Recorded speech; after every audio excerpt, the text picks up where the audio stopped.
और आइए अब आपको ऐसे लोगों की तस्वीर दिखाते हैं जो आस्था के नाम पर गुमराह कर अपनी जेब भर रहे हैं। जिसका पता चला तो लोग अपना गुस्सा रोक नहीं पाए। लोगों ने पहले तो पिटाई की, फिर पुलिस के हवाले कर दिया। ये पूरा मामला बिहार के नवादा का है। बिहार के नवादा जिले में साधु के भेष में भीख मांग रहे 6 लोगों की पिटाई कर दी गई। उसके बाद पुलिस के हवाले कर दिया गया। मामला अपने आप में अनोखा है, क्योंकि साधु का भेष बनाकर भीख मांगने वाले ये सभी लोग मुस्लिम बताए जा रहे हैं। लोगों की इनकी बातचीत से जब शक हुआ तो उनसे पूछताछ शुरू हुई, जिसमें ये पता चला कि इन लोगों ने पैसे कमाने के लिए साधु का रूप धारण किया। उसके बाद लोगों ने पकड़ लिया और पिटाई शुरू कर दी। सूचना पर हिंदूवादी संगठन और पुलिस भी पहुंच गई। हिंदूवादी संगठनों ने मुस्लिम युवकों पर हिंदू आस्था के साथ खिलवाड़ करने का आरोप लगाया और कड़ी कार्रवाई की मांग की। पकड़े गए सभी आरोपी यूपी के रहने वाले हैं, जिनकी पहचान कलीम अहमद, रशीद, अमजद खान, अरमान अली, सुभान अली और एहसान के रूप में हुई है। पुलिस ने इन सभी को गिरफ्तार कर जांच शुरू कर दी है। इलाके में इस बात की भी चर्चा है कि ऐसे ही और 25 से 30 लोग हैं जो साधु बनकर भीख मांग रहे हैं। इन लोगों की भी तलाशी शुरू कर दी गई है। ऑस्ट्रेलिया के बाद अब कनाडा में भी हिंदू मंदिरों को निशाना बनाया गया। मंदिर में तोड़फोड़ के बाद भारत विरोधी बातें लिखी गई। ब्रैम्पटन प्रांत में हुई इस हरकत के पीछे खालिस्तानी आतंकी संगठन सिख फॉर जस्टिस का हाथ होने का शक जताया जा रहा है। भारत के विरोध के बाद कनाडा ने इस मामले की जांच शुरू कर दी और जल्द ही कार्रवाई का भरोसा दिया है।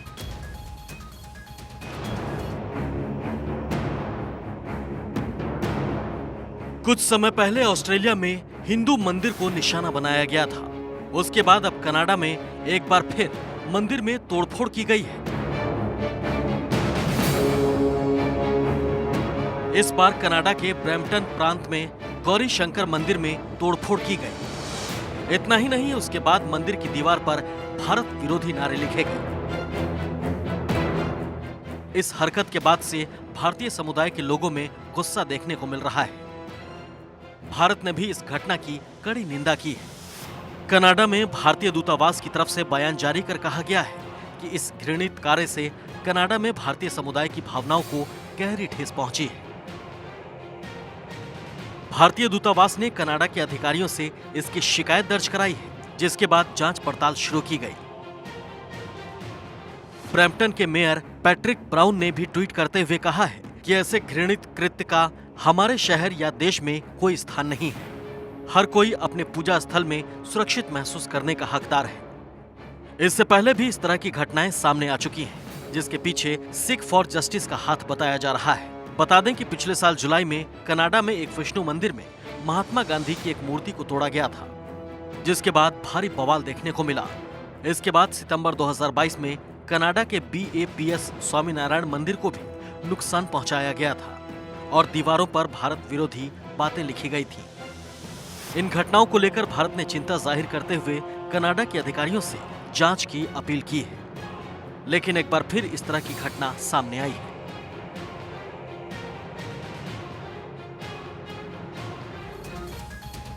और अब बात तमिलनाडु के उस गालीबाज नेता की जो दलित युवक के मंदिर में घुसने से भड़क गया और सरेआम गालियां देने लगा, जिसका वीडियो सोशल मीडिया पर वायरल हुआ।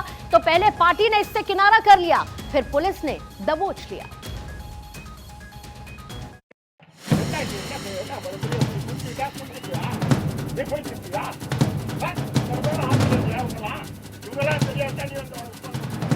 तमिलनाडु का एक जिला है सलीम दक्षिण, जहां से DMK नेता की दबंगई सामने आई। वानियार समुदाय से ताल्लुक रखने वाला एक युवक मंदिर में चला गया, जिसके बाद वहां पर मौजूद DMK नेता डी मिनिकम भड़क गए। युवक को सरेआम गालियां देते हुए उसे खूब खरी खोटी सुनाई। जब नेताजी अपना गुस्सा युवक पर उतार रहे थे, तभी किसी ने मोबाइल से वीडियो बना लिया और सोशल मीडिया पर पोस्ट कर दिया। ये घटना 19 जनवरी की बताई जा रही है, जिसका वीडियो अब सोशल मीडिया पर वायरल हो रहा है। जब वीडियो वायरल हुआ तो लोगों ने डीएमके नेता की आलोचना शुरू की।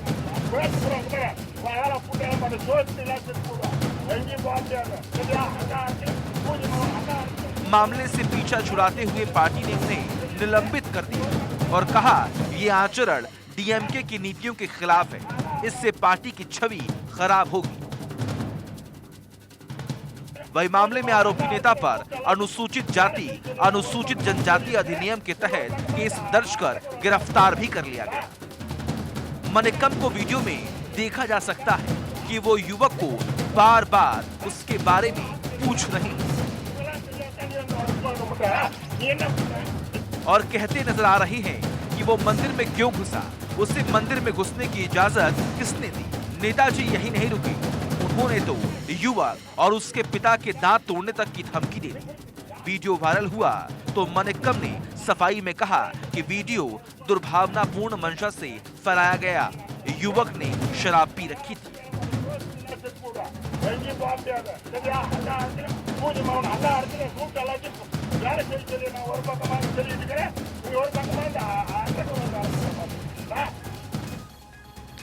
बजट 2023 संसद का बजट सत्र आज से शुरू हो गया है। राष्ट्रपति द्रौपदी मुर्मू ने पहली बार संसद के ज्वाइंट सेशन को संबोधित किया। उन्होंने कहा कि भारत में मजबूत इच्छा शक्ति वाली सरकार है जो बिना डरे काम कर रही है। वहीं प्रधानमंत्री मोदी ने विपक्ष से तकरार के साथ तकरीर करने की भी अपील की। संसद में बजट सत्र का आगाज। राष्ट्रपति ने विपक्ष को दिखाया आईना। सर्जिकल स्ट्राइक से आतंकवाद पर प्रहार। राष्ट्रपति द्रौपदी मुर्मू ने पहली बार सदन में अभिभाषण के साथ बजट सत्र की संयुक्त बैठक को संबोधित किया। यह मौका ऐतिहासिक रहा क्योंकि पहली बार सदन में एक साथ महिला राष्ट्रपति और महिला वित्त मंत्री के रूप में नारी शक्ति का अनूठा संगम देखने को मिला। सरकार की घेरेबंदी की रणनीति बना रहे विपक्ष पर पीएम मोदी ने पहले ही शब्दों का ब्रह्मास्त्र फेंक दिया था। सत्र शुरू होने से पहले पीएम मोदी ने विपक्षी सदस्यों से कहा कि राष्ट्रपति द्रौपदी मुर्मू का ये पहला अभिभाषण है, इसलिए सदन की उस परंपरा को निभाया जाना चाहिए। उन्होंने कहा कि सदन में तकरार के साथ तकरीर भी होनी चाहिए। विपक्ष पूरी तैयारी के साथ आया है। हम बहुत अच्छी तरह मंथन करके देश के लिए अमृत निकालेंगे।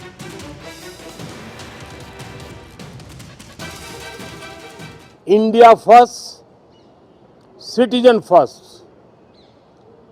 सबसे पहले देश, सबसे पहले देशवासी, उसी भावना को आगे बढ़ाते हुए ये बजट सत्र में भी तकरार भी रहेगी, लेकिन तकरीर भी तो होनी चाहिए। और मुझे विश्वास है कि हमारे विपक्ष के सभी साथी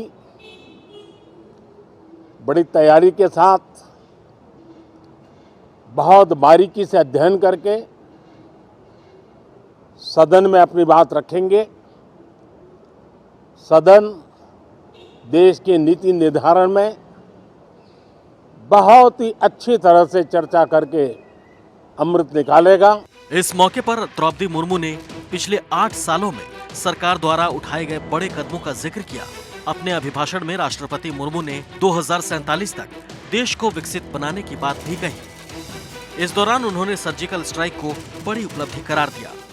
मैं आज इस सत्र के माध्यम से देशवासियों का आभार व्यक्त करती हूँ कि उन्होंने लगातार 2 बार एक स्थिर सरकार को चुना है। मेरी सरकार ने देश हित को सदैव सर्वोपरि रखा।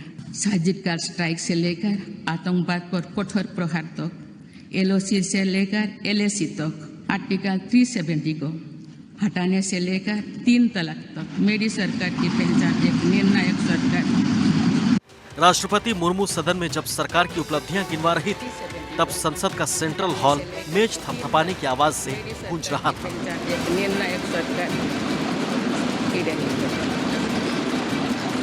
एक घंटे से ज्यादा देर तक चले अभिभाषण में राष्ट्रपति मुर्मू ने अयोध्या धाम के निर्माण की बात भी कही।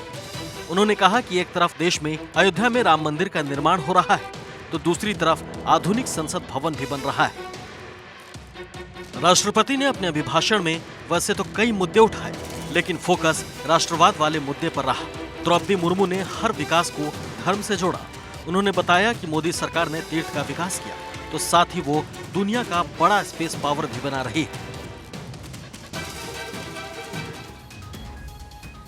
बजट सत्र की शुरुआत के बाद अब सबकी नजरें कल पेश होने वाले बजट पर टिकी हुई हैं, जिसमें अर्थव्यवस्था को मजबूत करने और आम आदमी को राहत दिए जाने को लेकर बड़े ऐलान की उम्मीद है। लेकिन उससे पहले वित्त मंत्री निर्मला सीतारमण ने इकोनॉमिक सर्वे सबके सामने पेश किया।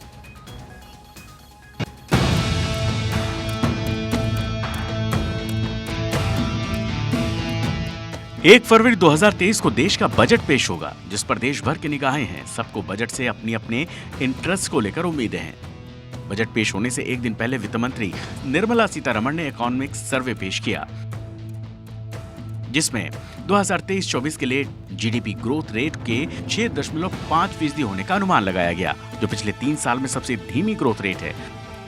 वहीं नॉमिनल जीडीपी का अनुमान 11% लगाया गया। फाइनेंशियल ईयर 2023 के लिए रियल जीडीपी अनुमानित 7% है। इकोनॉमिक सर्वे में कहा गया कि भारत दुनिया में तेजी से बढ़ती प्रमुख अर्थव्यवस्था बना रहेगा। सर्वे के अनुसार परचेजिंग पावर पैरिटी के मामले में भारत दुनिया की तीसरी सबसे बड़ी अर्थव्यवस्था है और एक्सचेंज रेट के मामले में 5वीं सबसे बड़ी अर्थव्यवस्था। कल सुबह 11 बजे वित्त मंत्री आम बजट 23-24 पेश करेंगी। ये वित्त मंत्री के तौर पर निर्मला सीतारमण का 5वां बजट होगा और 2024 के आम चुनावों से पहले मोदी सरकार का आखिरी पूर्ण बजट। पिछले 2 साल के आम बजट की तरह ही ये बजट भी वित्त मंत्री पेपरलेस फॉर्म में प्रस्तुत करेंगी।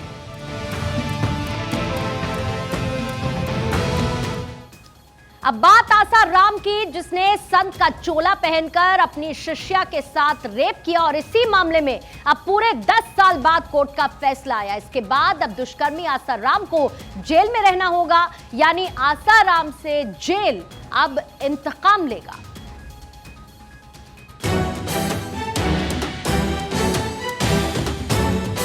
वो जो खुद को भगवान मानने लगा था, वो जो रास लीला करने का ढोंग करता था,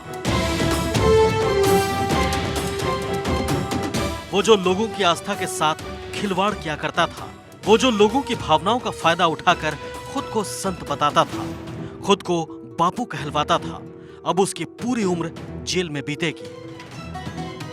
बात हो रही है संत का चोला ओढ़कर अपनी शिष्या से दुष्कर्म करने वाले आसाराम की। आसाराम, जिसकी उम्र 81 साल है, उसे गुजरात के गांधीनगर सेशन कोर्ट ने अपनी ही शिष्या से रेप का दोषी पाया। एफआईआर दर्ज होने के पूरे 10 साल बाद सजा का ऐलान किया और सुनाई तो ऐसी सजा जिसे आसाराम ने कभी भी सुनने की सोची नहीं होगी। कोर्ट ने आसाराम को उम्र कैद की सजा सुनाई है। रेप का ये केस 22 साल पुराना है।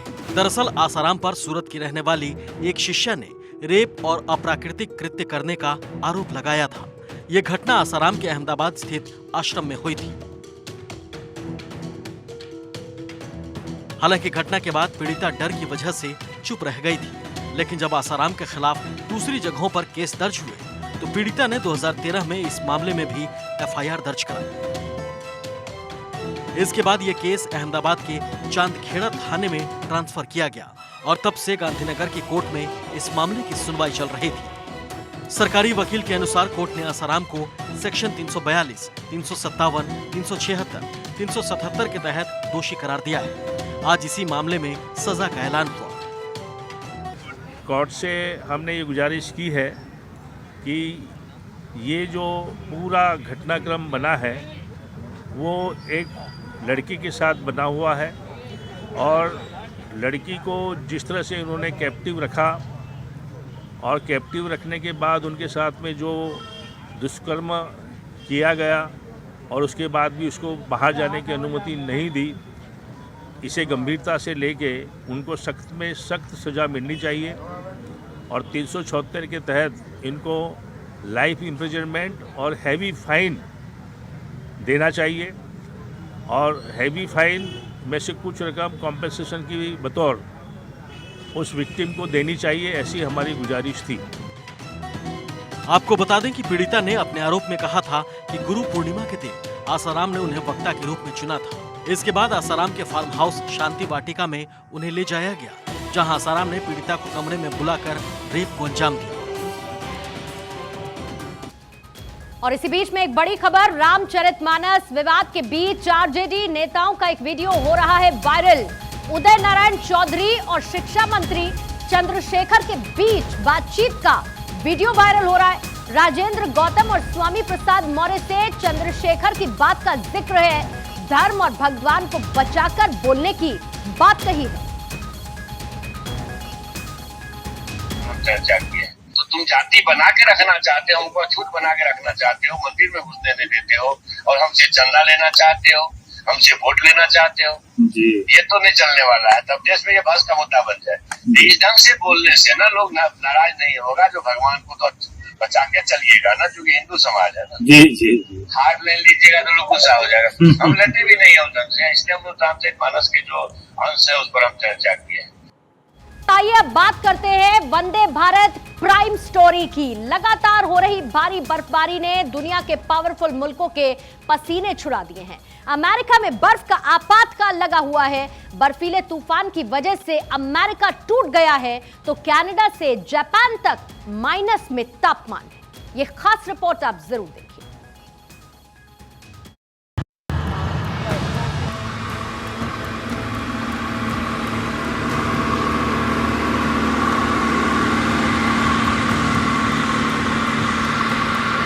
ये तस्वीरें दुनिया के सबसे पावरफुल मुल्क अमेरिका की हैं, जो बर्फबारी के आगे बौना हो गया है। बर्फबारी ने दुनिया के पावरफुल नेता बाइडेन के चेहरे का रंग जर्द कर दिया है।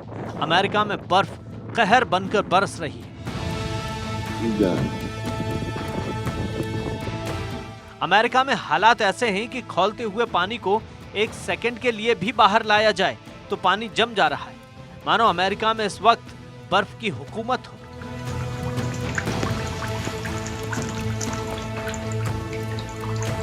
अमेरिका के करीब 20 करोड़ लोग ठंड से बेहाल हैं। पारा नीचे लुढ़कता जा रहा है, जिसमें सांसें थमती जा रही हैं। अमेरिका में बर्फीले तूफान ने हजारों जिंदगियों पर मौत लिख दी है। सड़कें नजर नहीं आ रही, सड़कों पर बर्फ की मोटी चादर बिछ गई है। घर, मकान, शहर, गाड़ियां सब बर्फ से ढक गई हैं। अमेरिका के इलाकों में इस वक्त बर्फ के सिवा कुछ भी नजर नहीं आ रहा।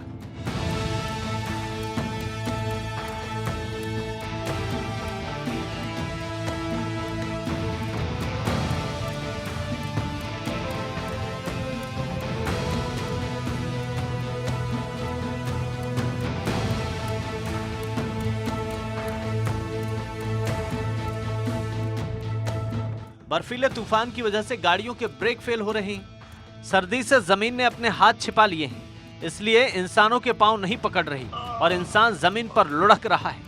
कार अपने आप स्लिप हो रही है, लोग घरों से नहीं निकल पा रहे।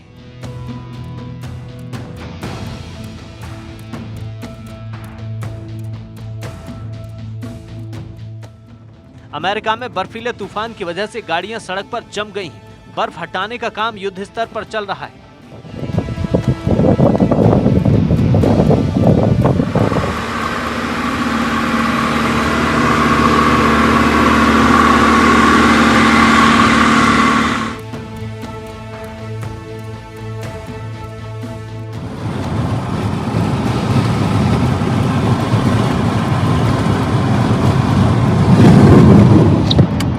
इस तस्वीर को देखकर कोई भी चौंक सकता है। बर्फीले तूफान में कुछ नजर नहीं आ रहा, आंखें सिर्फ गाड़ियों की लाल लाइट ही देख पा रही हैं। बर्फीले तूफान की वजह से अमेरिका में हालात बद से बदतर हो गए हैं।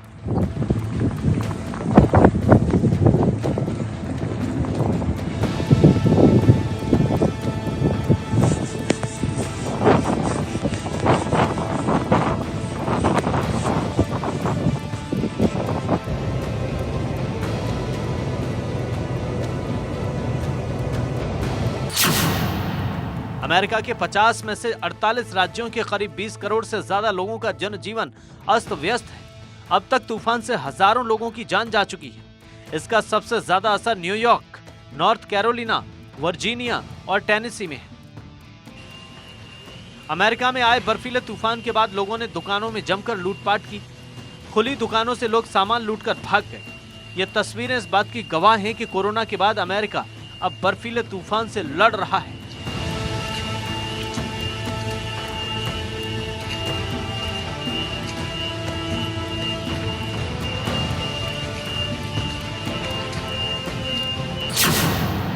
अमेरिका में बर्फीले तूफान की वजह से 1000 से ज्यादा उड़ानें रद्द कर दी गई हैं। सोमवार को साउथ वेस्ट की 12% उड़ानें रद्द की गईं। अमेरिकन एयरलाइंस ग्रुप इंक ने 200 उड़ानें कैंसिल कर दी। साउथ वेस्ट में मौसम की वजह से 16,700 उड़ानें रद्द हुई हैं, जिसका सरकार ने कड़ा विरोध जताया था। ये तस्वीरें अमेरिका के विस्कॉन्सिन की हैं, जहां भारी बर्फबारी की वजह से 85 गाड़ियां आपस में टकरा गईं और गाड़ियों में आग लग गई।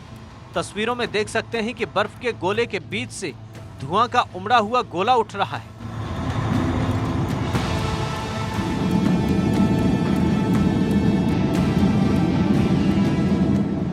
दूसरे देशों में बर्फ कहर बनकर बरस रही है।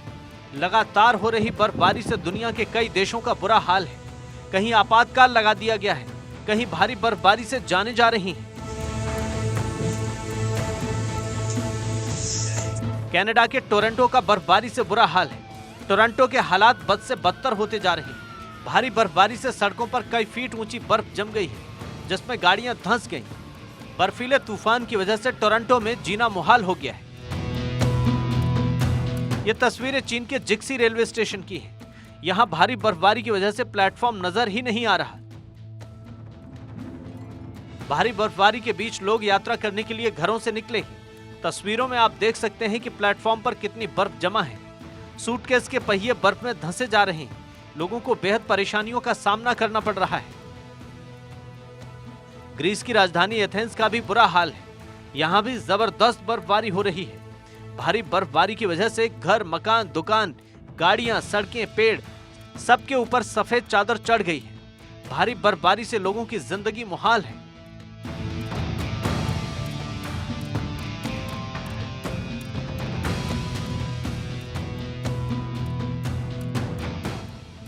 आइसलैंड की राजधानी रिक्जेविक बर्फीले तूफान की चपेट में है। रिक्जेविक में बर्फीले तूफान ने जिंदगी मुश्किल कर दी है। लोग घरों में छिपकर बैठे हैं। बाहर आने पर जिस्म के लहू के जम जाने का खतरा है।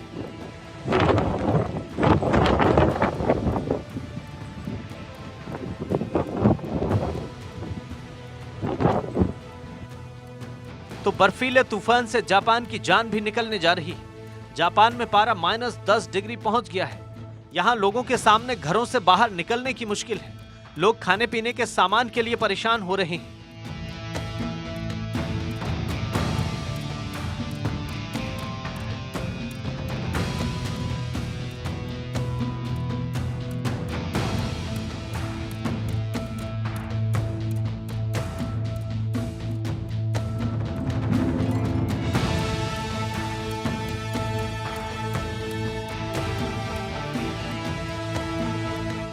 दूसरे देशों में जहां बर्फबारी सांसें जमाए दे रही है, तो कनाडा में लोग बर्फबारी का लुत्फ उठा रहे हैं। तस्वीरों में देख सकते हैं बच्चियां बर्फ में किस तरह खेल रही हैं।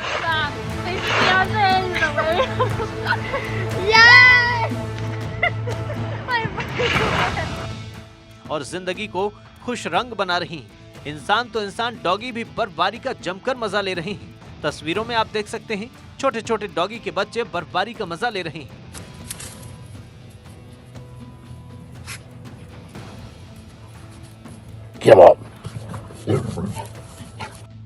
दुनिया के कई देश इस वक्त बर्फबारी के आपातकाल से जूझ रहे हैं। कुदरत के कहर के आगे दुनिया के पावरफुल देश घुटनों पर हैं। अब बस इंतजार है तूफान की रफ्तार थमने का, तभी जाकर चैन की सांस मिलेगी। इस बार अमेरिका बेहद परेशान और बेबस नजर आ रहा है।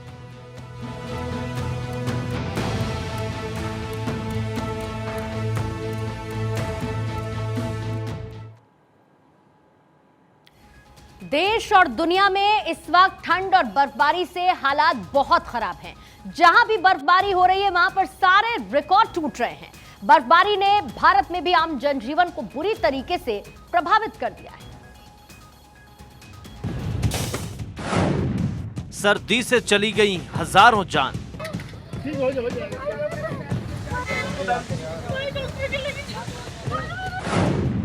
बर्फबारी ने सारा रिकॉर्ड तोड़ा।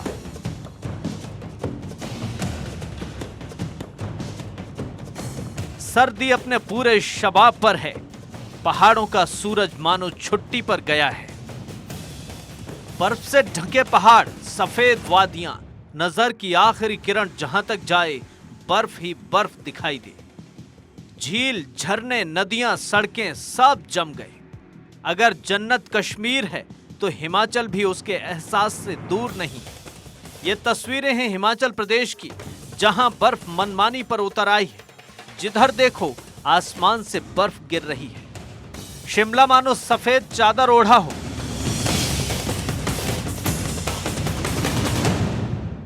हर तरफ बर्फ ही बर्फ नजर आ रही है। शिमला के ऊपरी इलाकों में भारी बर्फबारी हो रही है।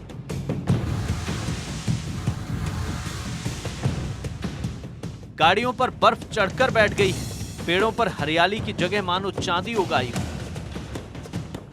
जैसे कश्मीर के बारे में बोला जाता है कि जन्नत है, वैसा ही हम लोगों को एक्सपीरियंस रहा है, क्योंकि हमारा फर्स्ट ट्रिप था और हम लोगों को स्नोफॉल भी बहुत अच्छा रहा। हम लोग ऊपर गुलमर्ग वगैरह भी गए थे, वहाँ पे हमने फेज़ 1 फेज़ 2 भी गए और बहुत अच्छा एक्सपीरियंस रहा। और नेक्स्ट टाइम भी प्लान करेंगे आने का फैमिली के साथ।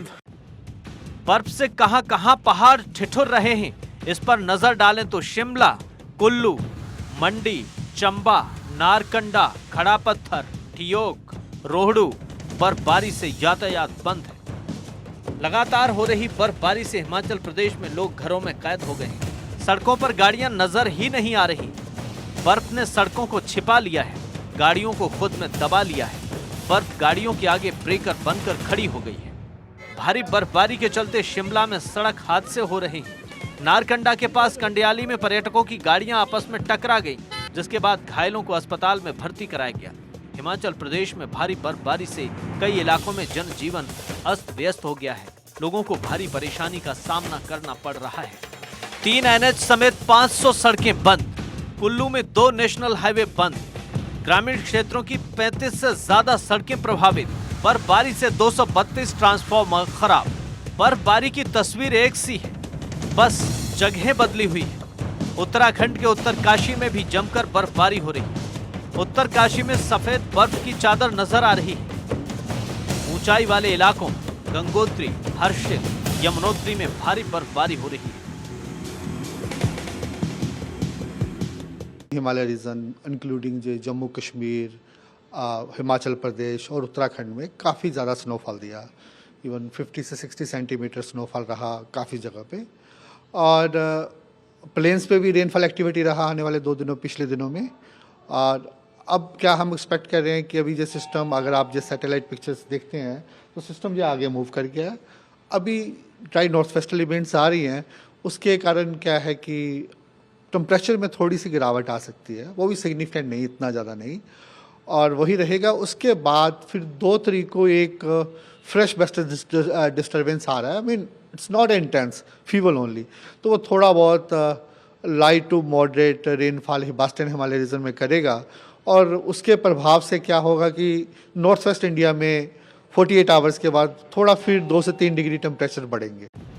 सर्दियों के एहसास को शायरों ने खूबसूरत अल्फाजों से नवाजा है। गर्मी लगी तो खुद से अलग होके सो गए, सर्दी लगी तो खुद को दोबारा पहन लिया। पहाड़ों पर बर्फ से बचने के लिए हर कोई मोटे मोटे कपड़े पहने हुए है, लेकिन बर्फबारी का लुत्फ लेने के लिए सैलानी दूर दराज से पहाड़ों पर पहुंच रहे हैं।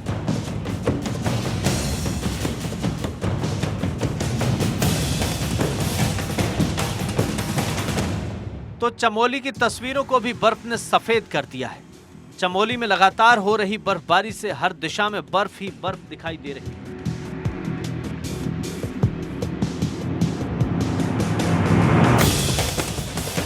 ये दिलकश तस्वीरें धरती की जन्नत कश्मीर के गुलमर्ग की हैं। यहां आसमान से मानो चांदी बरस रही हो। भारी बर्फबारी की वजह से लोग अपने घरों में कैद हो गए हैं। सड़कों पर सिर्फ बर्फ दिखाई दे रही है। यहाँ के हमको बहुत अच्छा मिल रहा है। यहाँ की एक सौंदर्य ही बहुत अच्छी है और यहाँ के हमको बहुत खुश हो रहा है, बहुत खुश। पहाड़ों पर उठता सफेद धुआं, बर्फ की वर्षा, ये तस्वीरें भी कश्मीर के डोडा से। इन तस्वीरों को देखकर नजर हटाने का मन नहीं करता, तो कश्मीर के पुंछ में ट्रैकर्स ट्रैकिंग का लुत्फ उठा रहे हैं।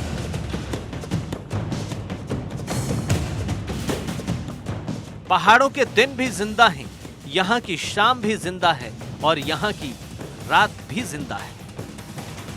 ये पहाड़ों की रातें हैं जहां बर्फ बरस रही है, मानो कुदरत सैलानियों के स्वागत में सफेद फूल बरसा रही हो।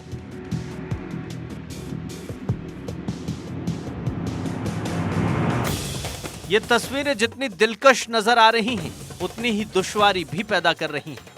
पहाड़ों में लगातार हो रही बर्फबारी से समूचे देश में ठंड एक बार फिर लौट आई है। देश के कई राज्य शीत लहर की चपेट में हैं, लेकिन आपको फिक्र की जरूरत नहीं। तस्वीरों के सहारे आप इन खुशनुमा तस्वीरों का दीदार कीजिए और जिंदगी का लुत्फ उठाइए। पहाड़ों पर बर्फ नहीं, कुदरत चांदी की वर्षा कर रही है, जिसमें हर कोई समा जाना चाहता है।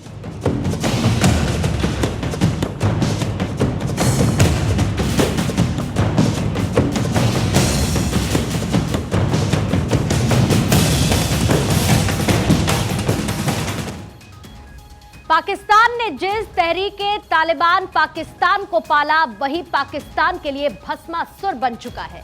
तहरीके तालिबान पाकिस्तान, जिसने पेशावर की मस्जिद में ब्लास्ट कर पाकिस्तान को दहला दिया, वो अब पूरे पाकिस्तान पर कब्जा करने का प्लान बना रहा है। पाकिस्तान के लिए आतंकवाद कोई नया शब्द नहीं है, दोनों एक सिक्के के दो पहलू हैं। पाकिस्तान को दुनिया आतंकिस्तान इसीलिए कहती है क्योंकि ये आतंकियों को पालता है, लेकिन अब पिक्चर कुछ अलग हो गई है। पाकिस्तान अपने पाले सपोलों को भारत के खिलाफ इस्तेमाल कर रहा था, हमले करवाता था। वही सपोले अब पाकिस्तान के लिए खतरा बन गए हैं, क्योंकि एक कहावत है, जो दूसरों के लिए गड्ढा खोदता है वो खुद ही उस गड्ढे में जाके गिरता है। यही पाकिस्तान के साथ हो रहा है।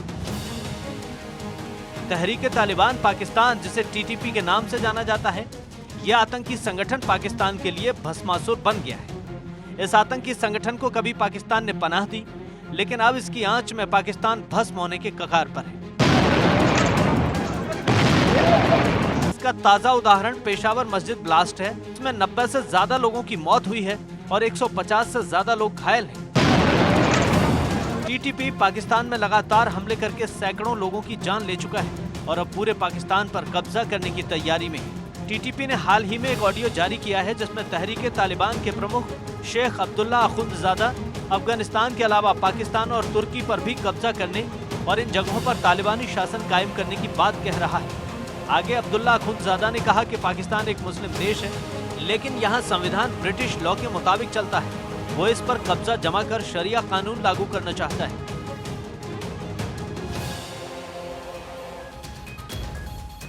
रूस से जंग लड़ रहे यूक्रेन को अमेरिका ने एक झटका दे दिया है। यूक्रेन चाहता था कि अमेरिका उसे F-16 फाइटर जेट दे, जिससे वो रूस को वॉर बैटल में धूल चटा सके, लेकिन जेलेंस्की के इस सपने पर जो बाइडेन ने पानी फेर दिया। उन्होंने F-16 देने से साफ इनकार कर दिया।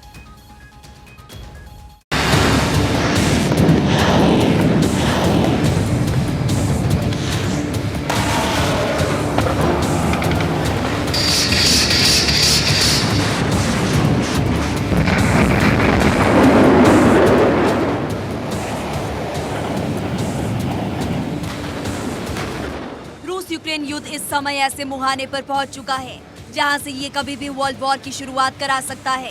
पुतिन कभी भी न्यूक्लियर हमला कर सकते हैं। ऐसे में पश्चिमी देश अब फूंक फूंक कर कदम रख रहे हैं।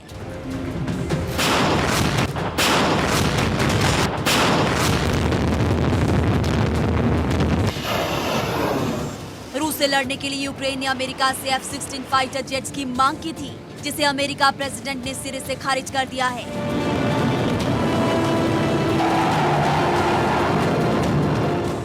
एक प्रेस कॉन्फ्रेंस में जब बाइडेन से पूछा गया कि क्या वो यूक्रेन को F-16 देने जा रहे हैं, तो बाइडेन ने सीधे ना कह दिया।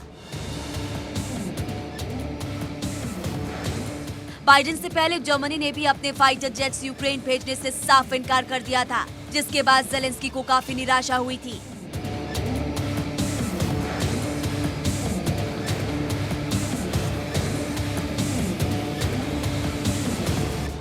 जर्मनी, ब्रिटेन, स्पेन ने टैंक देने का ऐलान किया था, जिसके बाद से यूक्रेन के रक्षा मंत्री ने फाइटर जेट्स की मांग कर दी थी।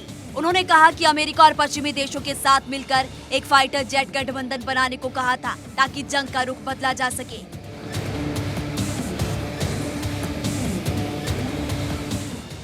इसी के बाद जर्मनी के चांसलर ओलाफ शोल्ज ने कहा था कि टैंक की मांग स्वीकार होने के तुरंत बाद यूक्रेन का फाइटर जेट मांगना गलत है, क्योंकि रूस से यूक्रेन युद्ध लड़ रहा है, नेटो नहीं।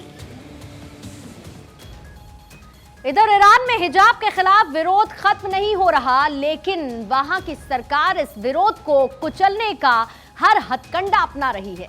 अब तक 50 से ज्यादा लोगों को सजाए मौत का ऐलान किया जा चुका है और उन्हें सजाए मौत दी जा चुकी है। अब डांस के जरिए विरोध जता रहे कपल को 10 साल की सजा सुना दी गई, जिसका दुनिया भर में विरोध हो रहा है।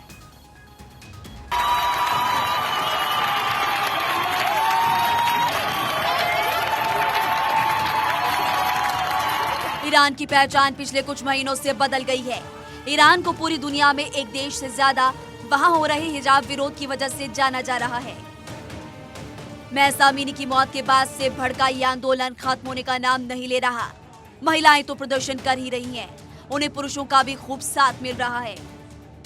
हिजाब के खिलाफ हो रहे आंदोलन को कुचलने के लिए सरकार हर हथकंडा अपना रही है। अब तक 50 से ज्यादा लोगों को मौत की सजा सुनाई जा चुकी है। 107 और लोगों को मौत की सजा दी जा सकती है। रिपोर्ट्स के मुताबिक सरकार के खिलाफ प्रदर्शन करने वालों को गिरफ्तार कर टॉर्चर किया जा रहा है। प्रदर्शन शुरू होने के बाद से मरने वालों में 70 बच्चे भी शामिल हैं। अब ईरान में मानव अधिकार इतना कम है कि या कहीं की बचा ही नहीं कि लोग अपनी मर्जी से डांस भी कर पाएं। रिपोर्ट के मुताबिक रिवॉल्यूशनरी कोर्ट ने एक ब्लॉगर कपल को 10 साल 6 महीने की सजा सुनाई है। ये डांसिंग कपल को कोर्ट ने पब्लिक प्लेस में डांस करने और वेश्यावृत्ति को बढ़ावा देने का गुनहगार माना। ब्लॉगर अस्तियाज हगीगी और आमिर मोहम्मद अहमदी ने ईरान के प्रदर्शनकारियों का समर्थन करते हुए एक डांस वीडियो पोस्ट किया था। इसके बाद नवंबर में उन्हें गिरफ्तार कर लिया गया था। ब्लॉगर कपल का तेहरान के आजादी स्क्वायर पर डांस करने का वीडियो काफी वायरल हो गया था। इसके बाद उन पर कार्रवाई की गई। अस्तियाज और आमिर को रिवॉल्यूशनरी कोर्ट ने नेशनल सिक्योरिटी को खतरे में डालने और सरकार के खिलाफ प्रोपेगेंडा फैलाने का भी आरोपी माना है। इसके बाद से दोनों की ऑनलाइन कंटेंट पोस्ट करने पर भी पाबंदी लगा दी गई। रिपोर्ट में दावा किया गया कि कपल की गिरफ्तारी के बाद पीटा गया। उन्हें वकील करने की भी मंजूरी नहीं दी गई। दोनों के परिवार वालों पर भी दबाव बनाया जा रहा है ताकि वो उनकी गिरफ्तारी और सजा पर किसी से बात न करें। Bureau report, Bharat 24। भारत के बिजनेस टाइकून मुकेश अंबानी की बेटी ईशा अंबानी की कोठी गुलिता में भगवा झंडा लहराता दिखा, जिसका वीडियो सोशल मीडिया पर भी तेजी से वायरल हो रहा है। आपको बता दें, ईशा अंबानी की महलनुमा हवेली गुलिता के नाम से मशहूर है और ये मुंबई के वर्ली में स्थित है।